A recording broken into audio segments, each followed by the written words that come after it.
To you I want to say, there is a better way, a deeper rest, not a Sunday dosis, spiritual comatose kind of rest. No, a fierce, courageous, divine rest that reorders your soul and places it on unshakable ground. What I want you to understand is this. 1. Everything you've been chasing isn't the prize. Your diplomas, your titles, your bank statements, your influence.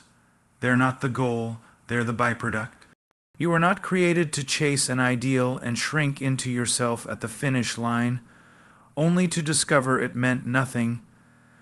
You were created to walk with someone, to abide in a reality far greater than your calculations. But you don't want to hear that because abiding feels too slow. It's not flashy. It doesn't make LinkedIn. It doesn't earn Instagram likes, but it anchors your soul in something eternal. 2. The invitation is radical. Stop striving, stop pretending, turn away from the treadmill, not with guilt or moralism, but with grace. Say, enough, I will not make my bed tomorrow. I will not pay into the machine. I will rest in what has already been done. See, you weren't made to perform ever. You were made to rest in his finished work. In that place of rest, something shifts.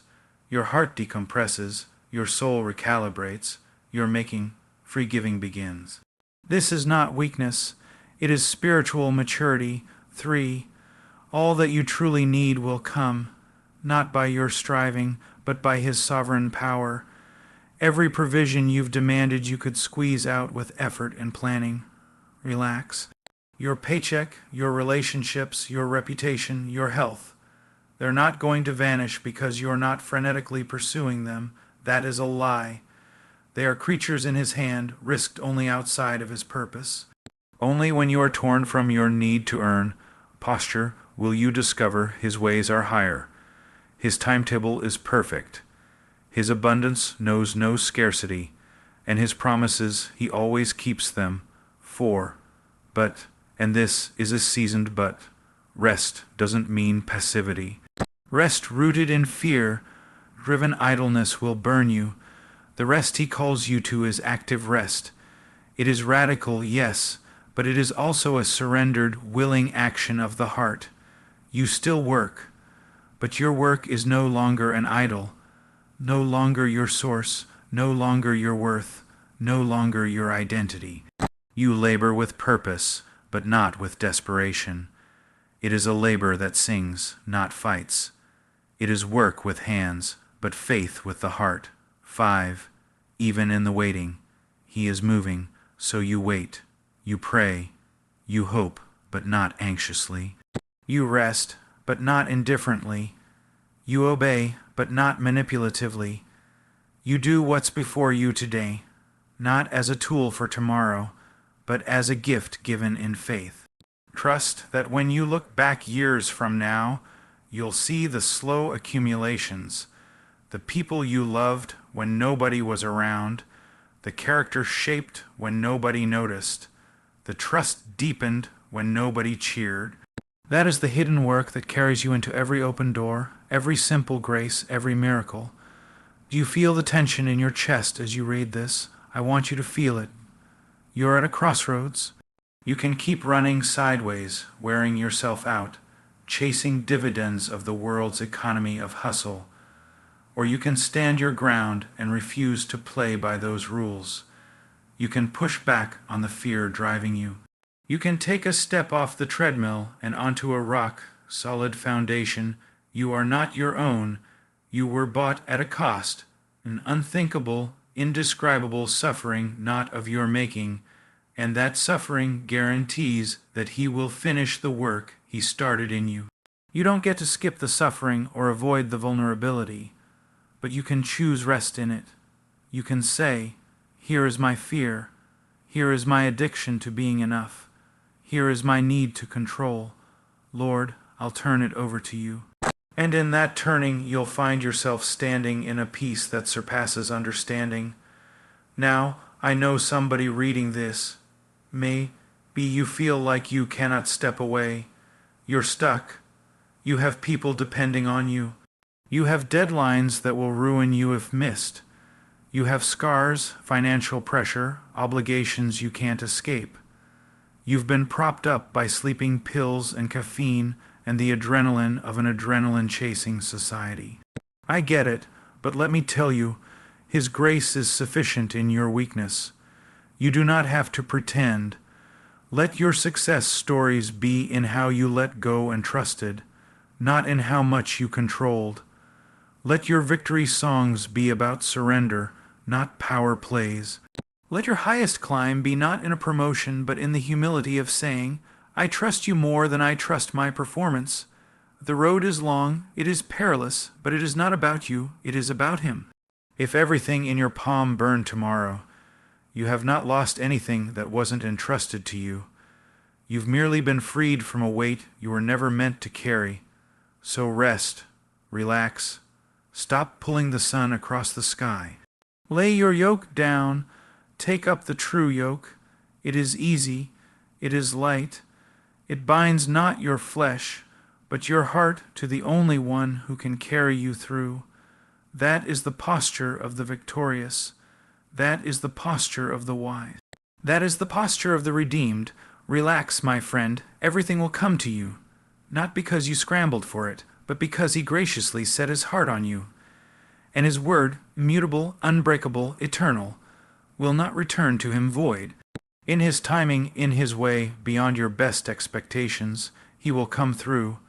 So stand firm, not in sweat and strife, but in surrendered faith. True peace and provision come not from relentless effort or performance, but from resting in what is already complete.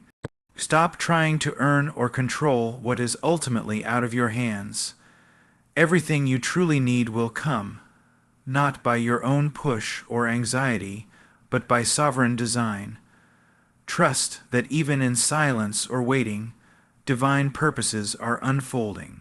The call to relax is not a call to passivity or apathy, but to humble obedience. Keep working, but not from desperation. Work from trust with peace in your soul. Let go of control, fear, and self-made striving. In surrender, you find true identity, lasting peace, and the fulfillment that striving could never produce. You are not made to carry the world. You are not designed to wake up every day with a crushing weight of performance pressing against your chest. The reason you're exhausted, burnt out, disillusioned, numb to what once stirred your soul, it's because you've forgotten the one truth that anchors everything. It is finished, not will be, and not might be, and not if you just try hard enough. Finished. That word shatters pride. It silences striving. It tears the pen from your trembling hand as you try to write your own story. And it sets you down at the foot of something far greater than your effort. You see, when you build your life on performance, when your worth rises and falls with your output, then peace will always be just out of reach. You're constantly chasing the next win, the next validation, the next thing that might finally silence the inner critic that says, you're not enough yet. But let me ask you, how long do you plan to keep running? How long before you realize that no matter how much you accumulate, how many accomplishments you stack, how loud the applause gets, it never truly quiets the ache inside, because you weren't created to be the source of your own value. That role is far too heavy for you. That burden belongs to someone else. You have been trying to finish what has already been finished, and it's breaking you. You've confused motion with meaning. You've mistaken exhaustion for righteousness. You've confused pressure with purpose, and it's all a lie. The truth is this: long before you lifted a finger, long before you worked, planned, and plotted, grace had already gone ahead of you. It was laid down not on the back of your striving, but on the back of sacrifice. And that sacrifice didn't ask for your assistance. It didn't wait for you to prove yourself. It declared something about you before you ever stood on your feet. You are loved. You are chosen. You are enough, not because of your striving, but because of what has already been done for you. There is nothing you can do to improve upon that declaration. Nothing. All your efforts, no matter how noble, cannot add an ounce to what was completed once and for all. But we don't like that, do we? We want to earn it. We want to contribute. Deep down, there's a part of us that doesn't want to rest because we don't trust it. We'd rather keep hustling than be exposed to grace. We want to be our own savior. We want the credit. We want the control. Resting means letting go, and letting go feels too much like dying. And in a way it is. It's a death to the false self, a death to the lie that says, if I just do more, then I'll matter more. A death to the idolatry of self-sufficiency, but in that death there's life. When you finally let go of your own strength, when you finally fall into the arms of something stronger than you, then you find what you've been searching for all along. Not applause, not perfection, not performance, but peace, peace that doesn't make sense, peace that holds you even when nothing is working, peace that doesn't depend on outcomes or recognition. It's not passive. It's not lazy. It's not giving up. It's surrendering to what is already true. You've been trying to build a house with your bare hands, while the foundation was already laid beneath you. You've been acting like the outcome depends on your consistency, your perfection, your energy. And yet, the very one who gave you breathe didn't ask for your resume. He asked for your trust. He asked for your heart. He asked for your stillness. But instead of trusting, you panicked. Instead of being still, you strived. You started living like everything depended on you. Like if you didn't keep spinning the plates, they'd all come crashing down. But here's the thing. Some of those plates need to crash. Some of them aren't yours to carry. Some of them were never yours in the first place. You've been juggling the expectations of others, of yourself, of a world that equates busyness with significance. And in all your juggling, you've forgotten what it feels like to breathe. You've forgotten that rest is a command, not a suggestion, not a reward after exhaustion. It's a holy rebellion against a culture of endless striving. It's a declaration that your worth is settled. It's a way of saying, I believe what has been done is enough. But rest requires trust. And trust is terrifying because trust means you don't get to control the timeline. You don't get to dictate the outcome. You don't get to guarantee the result. You simply abide. You simply rest. You say, I will do today what I can, and I will not carry tomorrow like it belongs to me. You start living as if the weight of your future doesn't rest on your shoulders, because it doesn't. You stop trying to outrun fear, and instead you face it and say, you don't get to drive anymore. There's something miraculous that happens when you stop striving. You become whole again. You begin to see clearly. The fog of exhaustion lifts. Your soul realigns. You find joy in the simple again.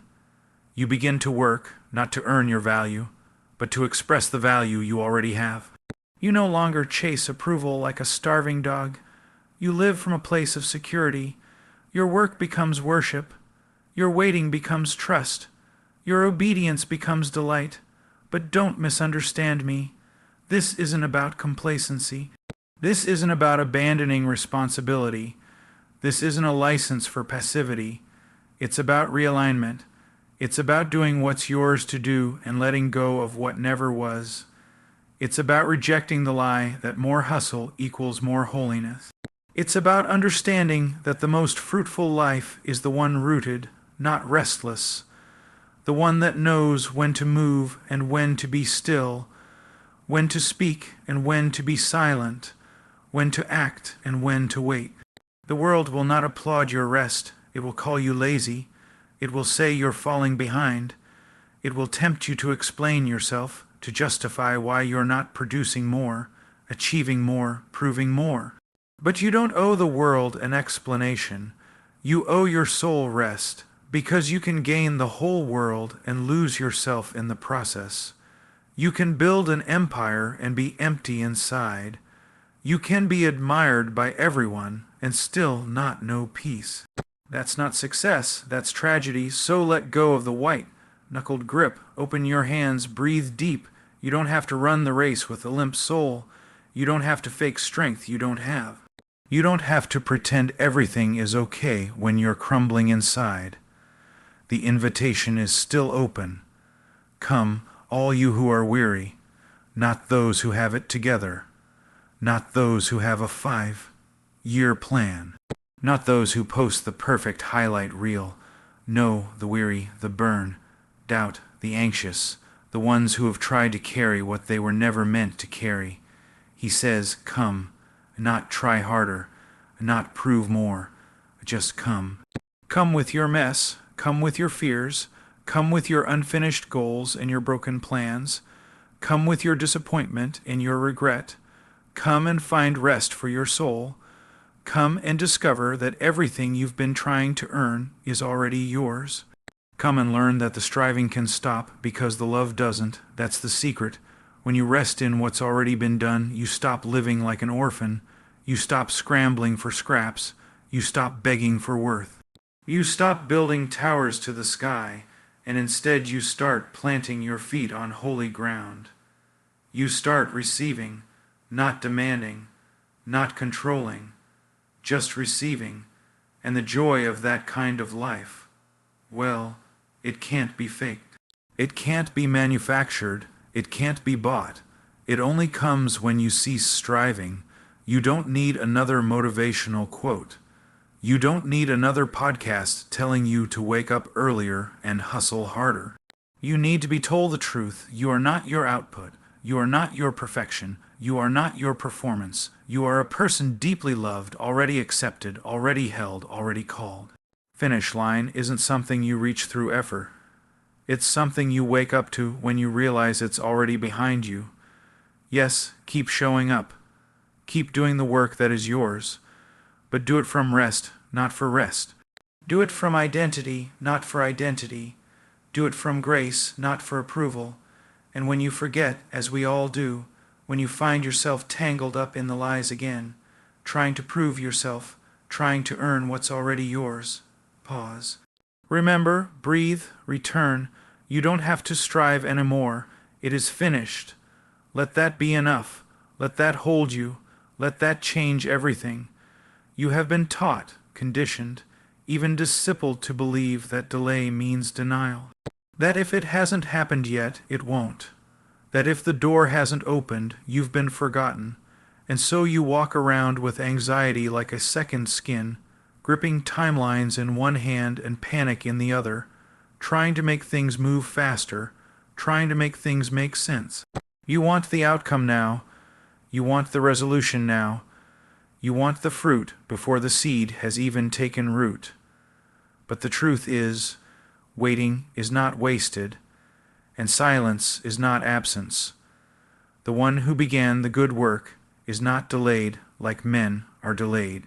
His timing is not yours, and his ways are not only higher, they are better, even when they hurt.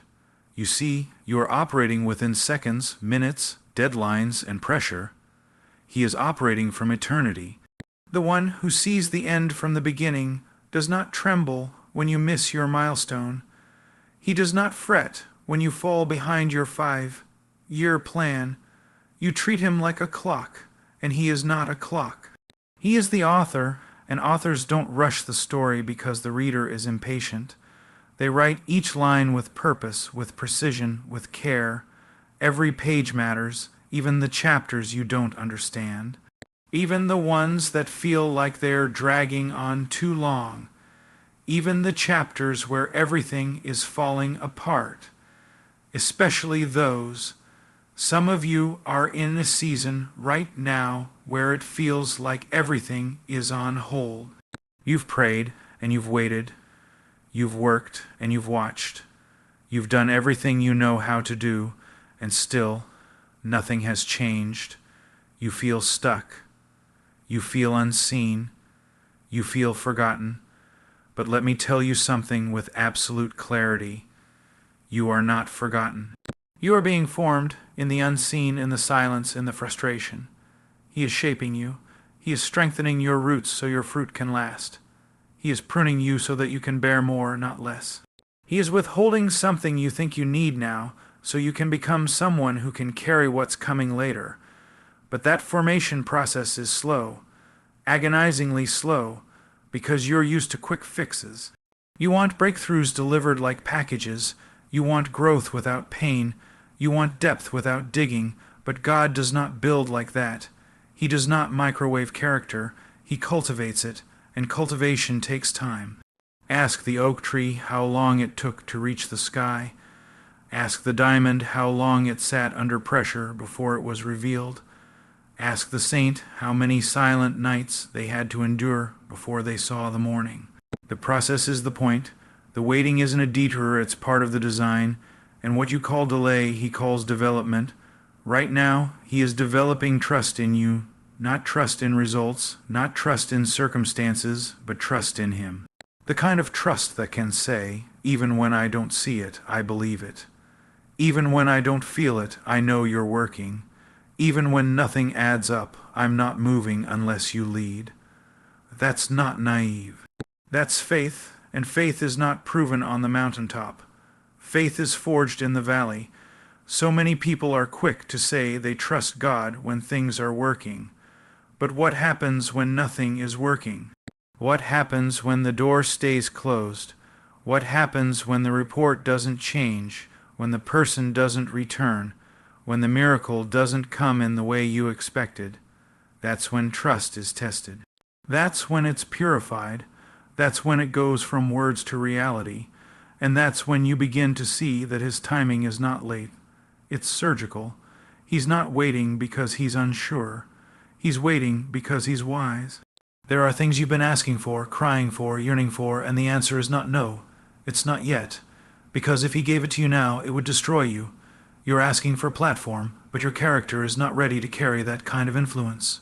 You're asking for love, but your heart is still fractured in places that would bleed into another person. You're asking for increase, but you have yet to steward what you already have with faithfulness.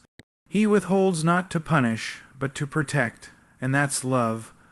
But when you misunderstand that love, you start to manipulate the process. You try to force things. You settle for counterfeits. You knock on doors he has clearly closed and call it perseverance. You grab for things that look like answers but taste like regret. You trade process for immediacy, and you pay the price, because the enemy is more than willing to offer you a shortcut if it means you'll compromise your soul.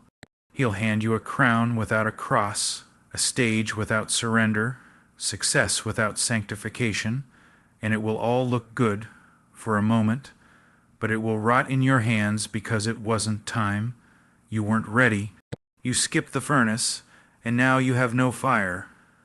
God's timing is perfect because God is perfect. And when you trust his timing, you are saying, I don't need to know when. I just need to